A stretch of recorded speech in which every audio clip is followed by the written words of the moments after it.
Hello friends, welcome to the class. My name is Devendra Petroda and I am teaching science in BAPS Gurukul, Gondal. So in this video, we are going to have a quick revision of this chapter, that is chemical reaction and equation. So let's start. That the chemical reaction, what do you mean by chemical reaction? अगर chemical properties और chemical substance में change आता है, right? chemical properties और कोई भी substance होता है, उसकी chemical properties या chemical composition में change आता है, तो उसको हम बोलेंगे chemical reaction, right? तो example आपको दिया हुआ है, magnesium ribbon को अगर आप जलाते हो तो वो मैग्नीशियम ऑक्साइड में कन्वर्ट हो जाता है. तो chemical properties of magnesium and magnesium oxide है टोटली डिफरेंट. तो वो चेंज इन प्रॉपर्टीज हो गया केमिकल प्रॉपर्टीज में, तो उसको हम बोलेंगे chemical reaction, right.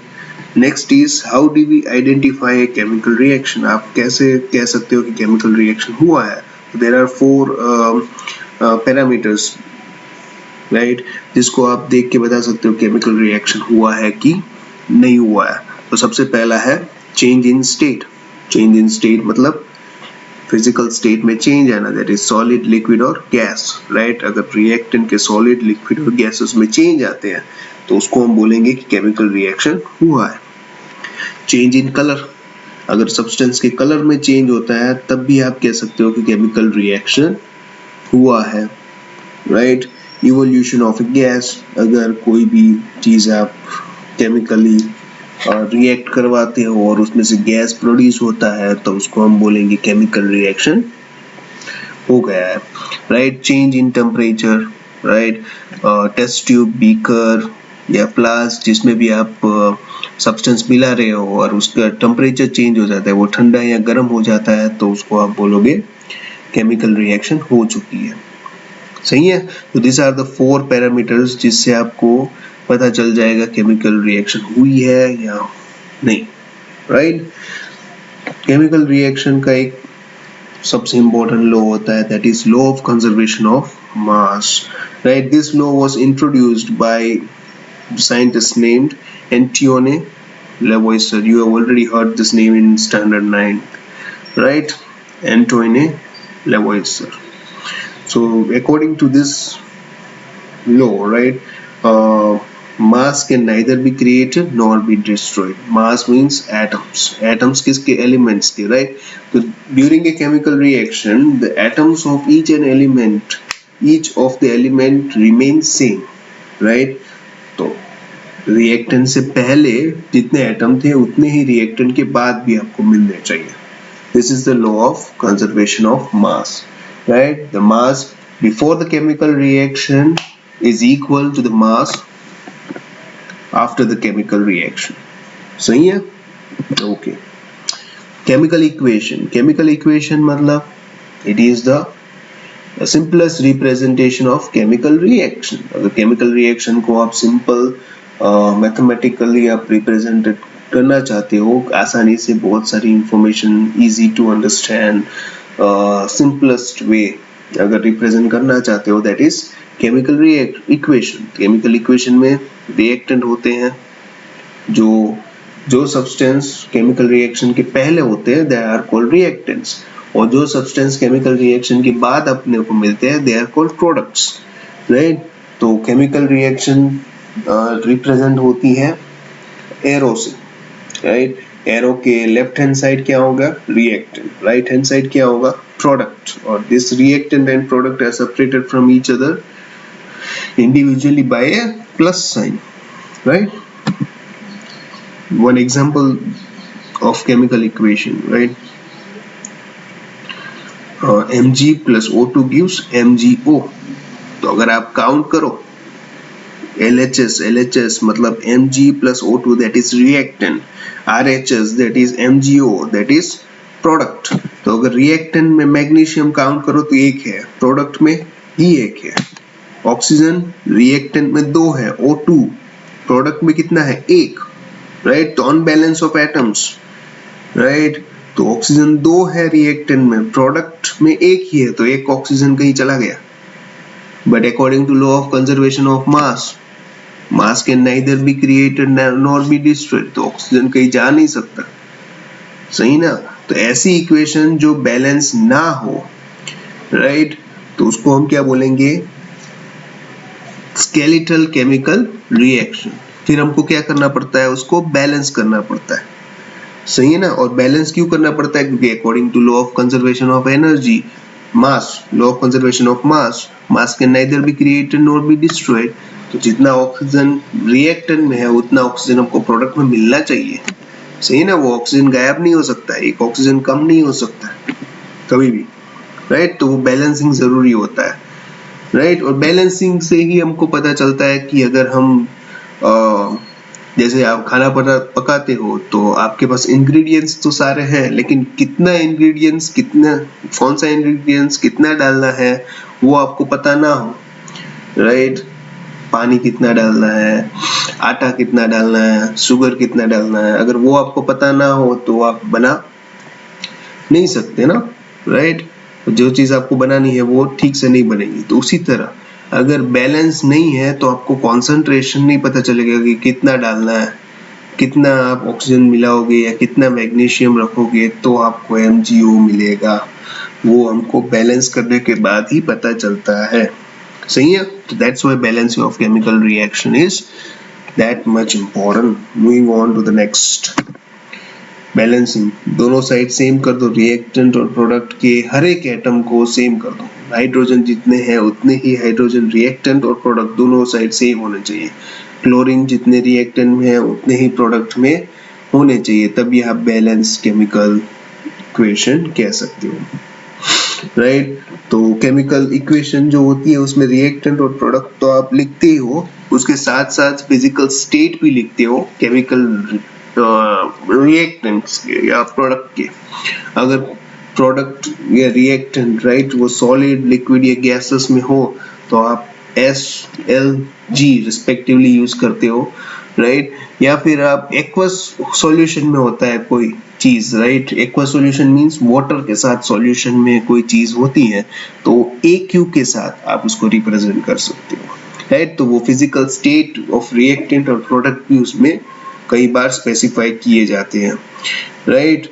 Apart from this और कौन सी इंफॉर्मेशन आपको मिल सकती है, जैसे कि कोई स्पेसिफिक कंडीशन हो, राइट, या फिर उसको कोई चीज चाहिए, ये स्पेसिफिक कंडीशन होती है कि उस कंडीशन में आप केमिकल रिएक्शन करोगे तो ही प्रोडक्ट मिलेगा, राइट। जैसे कि फोटोसिंथेसिस प्रोसेस है तो वो क्लोरोफिल और सनलाइट के प्रेजेंस में ही होती है।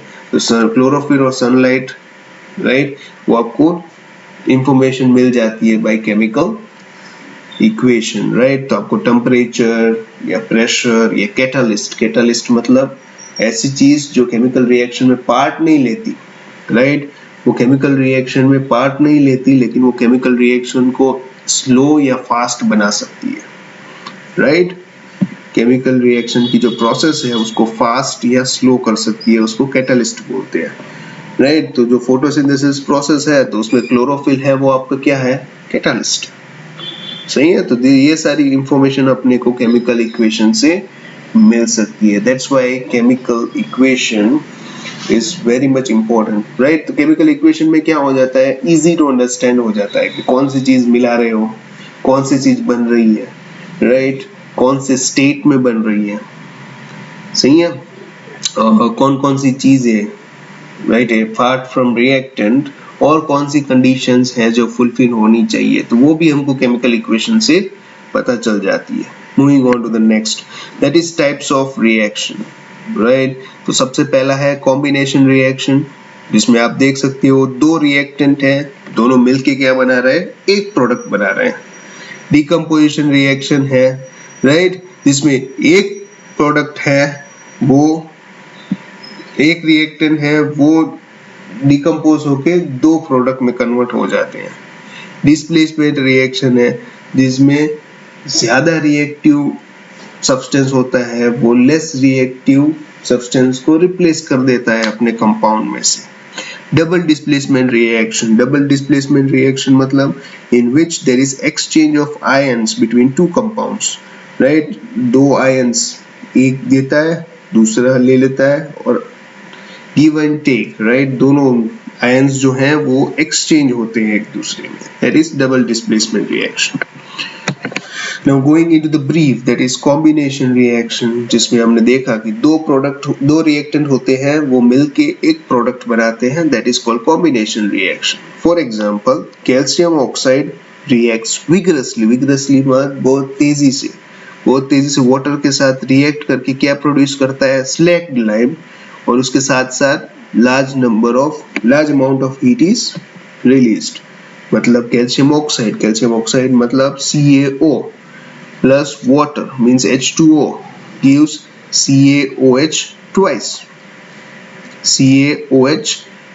that is slacked lime of calcium hydroxide, right? तो उसमें देख सकते हो दो रिएक्टेंट है, वो कंबाइन होके एक प्रोडक्ट बनाते हैं, सही है, right? Calcium hydroxide reacts slowly with carbon dioxide in air to form a thin layer of calcium carbonate on the walls. तो ये कैल्शियम हाइड्रोक्साइड जब कार्बन डाइऑक्साइड के साथ रिएक्ट करते हैं तो क्या बनाते हैं, कैल्शियम कार्बोनेट. तो calcium carbonate is the chemical formula for marble. समझ में आया? एक और चीज, ये जो कैल्शियम ऑक्साइड है वो रिएक्ट करता है तो बहुत सारी हीट एनर्जी रिलीज होती है, राइट? तो ऐसा रिएक्शन जिसमें हीट एनर्जी या कोई भी टाइप की एनर्जी रिलीज होती है तो उसको हम क्या बोलेंगे, एक्सोथर्मिक रिएक्शन.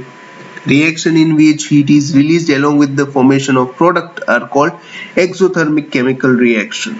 उसके दूसरे एग्जांपल्स है burning of natural gas and decomposition of vegetable matters into compost, right? वो देखा था ना, मैन्योर बनाना, 9th स्टैंडर्ड में आपने देखा था, राइट? वो वेस्ट मटेरियल सारे एक बॉक्स में भर के उसको रखते थे डिकम्पोज करने के लिए, वो डिकम्पोज होके वो मैन्योर में कन्वर्ट हो जाता था, उसमें भी हीट एनर्जी प्रोड्यूस होती थी, right? Burning of natural gas को जलाओगे तो भी हीट एनर्जी प्रोड्यूस होगी. तो इस टाइप के रिएक्शन को आप क्या बोलोगे, exothermic reaction. Endothermic reaction means reaction जिसमें हीट एनर्जी एब्जॉर्ब होती है. अगर हीट एनर्जी एब्जॉर्ब होती है तो उस टाइप के रिएक्शन को हम क्या बोलेंगे, endothermic reaction. Not only heat energy, कोई भी टाइप की एनर्जी अगर एब्जॉर्ब होती है तो उसको हम क्या बोलेंगे, एंडोथर्मिक रिएक्शन. सही है? Photosynthesis is an example of endothermic reaction. Photosynthesis जो प्रोसेस है वो सनलाइट के प्रेजेंस में कैरिड आउट होती है, सही है ना? तो सनलाइट उसमें यूज होती है फोटोसिंथेसिस प्रोसेस में. तो वो कौन सी एनर्जी हो गई, वो कौन सा रिएक्शन हो गया, endothermic reaction, right? While respiration is an exothermic reaction, क्योंकि रेस्पिरेशन में क्या होता है, ग्लूकोज है वो ऑक्सीजन के साथ कंबाइन होके क्या बनाता है, carbon dioxide, water and energy, right? तो उसमें एनर्जी प्रोड्यूस होती है, तो वो कौन सा रिएक्शन है, एक्सोथर्मिक रिएक्शन, राइट? याद रखना, फोटोसिंथेसिस प्रोसेस है वो एंडोथर्मिक रिएक्शन है एंड रेस्पिरेशन है वो एक्सोथर्मिक रिएक्शन है, सही है? Okay, moving on to the next, that is decomposition reaction. Decomposition reaction है वो कॉम्बिनेशन रिएक्शन का उल्टा है. कॉम्बिनेशन रिएक्शन में क्या था, दो रिएक्टेंट होते हैं वो मिलके एक प्रोडक्ट बनाते हैं, लेकिन डीकंपोजिशन रिएक्शन में क्या हो रहा है, एक रिएक्टेंट है वो टूट के 2 या 3 प्रोडक्ट में कन्वर्ट हो जा रहा है, सही है? फॉर एग्जांपल, फेरस सल्फेट को आप गर्म करोगे तो वो ferric oxide plus sulphur dioxide plus sulphur trioxide में कन्वर्ट हो जाएगा, सही है? उसमें रिएक्टेंट क्या है, एक ही है, FeSO4. वो टूट के, राइट, 3 प्रोडक्ट में कन्वर्ट हो रहा है, that is ferric oxide, sulphur dioxide and sulphur trioxide, सही है? तो उसमें आप हीट एनर्जी दे रहे हो, तो ये कौन से टाइप का हो गया, एंडोथर्मिक रिएक्शन, सही है? एक और एग्जांपल डिकम्पोजिशन का ले लेते हैं, calcium carbonate, limestone, marble, right? Calcium carbonate, limestone is the common name, right? मैंने पहले भी बोला था वीडियो में कि जो केमिकल सब्सटेंस होते हैं, राइट, उसके 2 नाम होते हैं, that one is common name and other one is chemical name. तो CaCO3, calcium carbonate is the chemical name and limestone is the common name, right? तो केमिकल जो कैल्शियम कार्बोनेट है उसको आप गर्म करोगे तो वो किस में कन्वर्ट हो जाएगा, calcium oxide plus carbon dioxide. Calcium oxide मतलब क्विक लाइम, राइट, वो क्विक लाइम और कार्बन डाइऑक्साइड में कन्वर्ट हो जाएगा। समझ में आया, राइट। तो उसमें आप हीट एनर्जी दे रहे हो ना, ये डिकम्पोजिशन एक रिएक्टेंट है वो सिंपल प्रोडक्ट में कन्वर्ट हो रहा है, तो it is an example of decomposition reaction. ऐसा डिकम्पोजिशन रिएक्शन जिसमें हीट एनर्जी यूज होती है to carry out that decomposition reaction, तो उसको हम क्या बोलेंगे, thermal decomposition reaction, right. Decomposition reaction में अगर हीट एनर्जी यूज कर रहे हो आप तो उसको हम क्या बोलेंगे, thermal decomposition reaction, right. Next is electrolytic decomposition reaction. ऐसा रिएक्शन जिसमें इलेक्ट्रिसिटी यूज होती है to carry out decomposition reaction, then that type of decomposition reaction is called electrolytic decomposition reaction. For example electrolysis of water.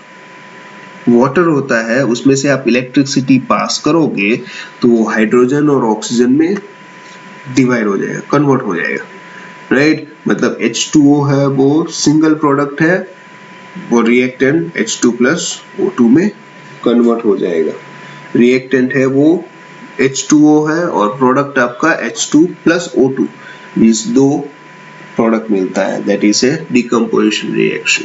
तो decomposition reaction जिसमें electricity use होती है तो उसको हम बोलेंगे इलेक्ट्रोलाइटिक डिकम्पोजिशन रिएक्शन, राइट। अगर सनलाइट यूज होती है डिकम्पोजिशन रिएक्शन में तो हम क्या बोलेंगे, फोटोलाइटिक डिकम्पोजिशन रिएक्शन और फोटो डिकम्पोजिशन रिएक्शन, सही है।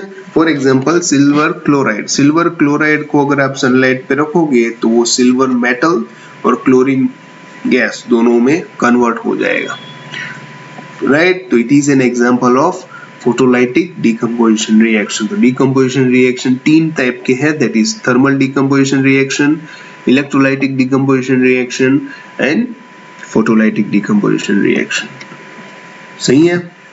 अब हमने देखा कि कोई भी डिकम्पोजिशन रिएक्शन कैरी आउट करना है तो आपको एनर्जी तो चाहिए, राइट। अनलाइक वो किसी भी फॉर्म में हो सकती है, heat energy, light energy, electricity, right. तो हर एक डिकम्पोजिशन रिएक्शन कैसे है, एंडोथर्मिक रिएक्शन। सारे डिकम्पोजिशन रिएक्शन है वो एंडोथर्मिक रिएक्शन है, लेकिन सारे एंडोथर्मिक रिएक्शन डिकम्पोजिशन रिएक्शन नहीं होते, वो चीज याद रखना, राइट। डिकम्पोजिशन रिएक्शन जो होता है ना वो हमेशा एंडोथर्मिक रिएक्शन होता है, लेकिन एंडोथर्मिक रिएक्शन हमेशा डिकम्पोजिशन रिएक्शन हो ऐसा जरूरी नहीं है। For example photosynthesis. Photosynthesis process is an endothermic reaction but it is not a decomposition reaction. समझ में आया? Okay, moving on to the next, that is displacement reaction, right. ऐसा रिएक्शन जिसमें ज्यादा रिएक्टिव एलिमेंट है वो लेस रिएक्टिव एलिमेंट को replace कर देता है अपने कंपाउंड में से, सही है। तो उसको हम क्या बोलेंगे, डिस्प्लेसमेंट रिएक्शन। जैसे आपको समझ में आ रहा है, X है वो Y को रिप्लेस कर देता है YZ में से ताकि बन जाता है XZ, सही है। तो यहाँ पे X होगा वो मोर रिएक्टिव एलिमेंट है, Y है वो लेस रिएक्टिव एलिमेंट है, सही है। Precipitation reaction. प्रेसिपिटेशन रिएक्शन मतलब ऐसा रिएक्शन जिसमें प्रेसिपिटेट फॉर्म होता है। प्रेसिपिटेट मतलब इनसॉल्युबल सब्सटेंस जो प्रोडक्ट में आपको सॉल्यूशन में मिलते हैं, राइट। सॉल्यूशन में आपको अगर प्रोडक्ट में कोई सॉल्यूशन मिलता है और उस सॉल्यूशन में कोई इनसॉल्युबल सब्सटेंस मिलता है, राइट, तो वो सब्सटेंस को क्या बोलेंगे हम, प्रेसिपिटेट, सही है। और उस रिएक्शन को हम क्या बोलेंगे, प्रेसिपिटेशन रिएक्शन, सही है। Moving on to the next, this are the examples of displacement reaction. Zn plus 2HCl gives ZnCl2 plus H2. Zinc is more reactive element than hydrogen. That's why it replaces hydrogen from HCl and forms ZnCl2. Zinc है वो ज्यादा reactive element है hydrogen से, तो वो hydrogen को replace करके ZnCl2 बना देता है। सही है, तो this an example, this are examples of displacement reaction. याद रखना, राइट, कोई भी रिएक्शन होता है, राइट, तो उसमें मोर रिएक्टिव एलिमेंट होता है, वो लेस रिएक्टिव एलिमेंट को रिप्लेस कर सकता है, लेकिन उसका उल्टा पॉसिबल नहीं है। A less reactive element will not be able to displace or replace more reactive element. सही है? Okay. Now double displacement reaction. Double displacement reaction में क्या होता है? Nothing but the simple exchange of ions between the two compounds. जो भी दो reactant हैं वो ion के फॉर्म में कन्वर्ट होके एक दूसरे के साथ ions exchange कर देते हैं। सही है, तो लेट्स सी एन एग्जांपल। तो पहला एग्जांपल है AgNO3 प्लस NaCl। तो जो AgNO3 है उसको आप आयंस के फॉर्म में डिवाइड कर दो तो Ag और NO3, और NaCl है उसको भी Na और Cl। सही है, अब Ag है वो Cl के साथ कंबाइन हो जाता है और NO3 है वो Na के साथ कंबाइन हो जाता है। सही है, this is how the exchange of ions take place. तो this type of reaction, right, जिसमें आयंस जो एक्सचेंज होते हैं तो उसको हम क्या बोलेंगे? Double displacement reaction. सिंपल है। Moving on to the next, this is oxidation and reduction, right. तो पहले देख लेते हैं। The surface of copper powder becomes coated with black copper oxide. Why has this black substance formed? This is because oxygen is added to copper, right? Example देखते हैं, right? आपका जैसे कोई भी कॉपर का वेसल होता है, right? उसको आप जलाते हो, वो ज्यादा जल जाता है, गर्म हो जाता है, right? तो उसके ऊपर ब्लैक कलर का लेयर हो जाता है, that is कॉपर ऑक्साइड। सही है ना, वो वेसल के ऊपर ब्लैक कलर का कॉपर का वेसल हो, उसको ज्यादा गर्म करोगे तो उसके ऊपर ब्लैक लेयर हो जाता है, राइट, जिसको बहुत फिर रगड़ रगड़ के आपको निकालना पड़ता है, दैट इज कॉपर ऑक्साइड। सही है ना, कॉपर है वो ऑक्सीजन के साथ कंबाइन होके क्या बनाता है? Copper oxide. तो इसमें जो कॉपर है वो ऑक्सीजन गेन कर रहा है, right. A reaction in which an element gains oxygen, तो उस रिएक्शन को हम बोलेंगे ऑक्सीडेशन रिएक्शन। तो ये रिएक्शन कौन सा है? ऑक्सीडेशन रिएक्शन, जिसमें कॉपर है वो ऑक्सीडाइज होके क्या बन जाता है? Copper oxide. दूसरा रिएक्शन है वो हाइड्रोजन गैस। हाइड्रोजन गैस को अगर आप कॉपर ऑक्साइड में से पास करोगे तो वो वापस में कॉपर बन जाएगा, right. Copper oxide plus hydrogen gives copper oxide plus H2O। तो इसमें जो है वो कॉपर है वो कॉपर ऑक्साइड है वो ऑक्सीजन लूज कर रहा है, कॉपर ऑक्साइड है वो ऑक्सीजन लूज कर रहा है, तो ये रिएक्शन को हम क्या बोलेंगे? Reduction reaction. If a substance gains oxygen during a reaction, it is said to be oxidized. If a substance loses oxygen during a reaction, it is said to be reduced. During this reaction, the copper oxide is losing oxygen and is been reduced, right. तो copper oxide है वो oxygen loose कर रहा है तो reduce होके copper बन रहा है, while hydrogen is gaining oxygen, that's why it is called oxidised, right. तो इसमें ऑक्सीडेशन भी हो रहा है और रिडक्शन भी हो रहा है। ऐसा रिएक्शन जिसमें ऑक्सीडेशन और रिडक्शन दोनों हो रहा है तो उसको हम बोलेंगे ऑक्सीडेशन रिडक्शन रिएक्शन और रिडॉक्स रिएक्शन, राइट। ये फैक्ट है कि भाई जहां पे ऑक्सीडेशन हो रहा है वहां पे रिडक्शन भी हो ही रहा होगा। अगर कोई सब्सटेंस ऑक्सीजन गेन कर रहा है तो कोई सब्सटेंस ऑक्सीजन लूज कर रहा है तभी उसको ऑक्सीजन मिल रहा है। सही है ना, समझ में आया? क्योंकि लॉ ऑफ कंजर्वेशन ऑफ मास ये कहता है कि ऑक्सीजन अपने आप प्रोड्यूस होता नहीं है, राइट। तो अगर कोई चीज ऑक्सीजन गेन कर रही है तो दूसरी चीज ऑक्सीजन लूज कर रही होगी तभी पहली वाली चीज को ऑक्सीजन मिल रहा है। सही है ना? Okay. Now these are the examples of redox reaction, right? तो सबसे पहले देखते हैं ZnO plus C gives Zn plus CO. Zinc oxide plus carbon gives zinc plus carbon monoxide. तो इसमें देखो जिंक ऑक्साइड है वो ऑक्सीजन लूज कर रहा है तो वो रेड्यूस हो रहा है, तो zinc oxide is reduce to zinc, और कार्बन है वो ऑक्सीजन गेन कर रहा है, that's why carbon is oxidised to carbon monoxide.